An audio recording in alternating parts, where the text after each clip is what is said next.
I wanted to ask you about the image, the icon of this woman in red being hosed. It's become a real symbol of the Turkish people uprising against their government and the government striking back with uncharacteristic force. And I'm wondering, who is this woman? Is there any idea? And how much is this image being embraced within Turkey?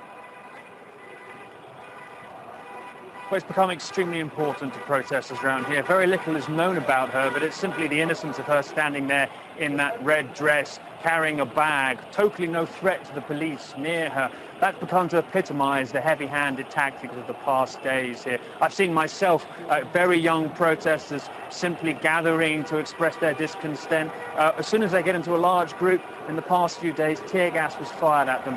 Many of them incapacitated, some of them really not well because of the real toxicity of the gas being used. Today, I should say, we've seen it calm down. The police clearly given orders not to use tear gas with the same indiscriminate, relentless fashion we've seen in the past few days. But it's been the anger fueled by that kind of use of tear gas, the at times brutal tactics employed by the police that really has kept these protests going, that started over something small, a park in Istanbul, began to embody greater discontent about rights being eroded by the Erdogan government as protesters saw it, and now, of course, simply about the violence in the eyes of many. The police have meted out against protesters in the past few days. Just going back to what's behind me here, it seems calmed briefly, but the police are still very much in number here. The real issue has been protesters and police trying to negotiate through this rather than using tear gas and rocks that we've seen in the past few days, but a flaring of real tension behind me just now.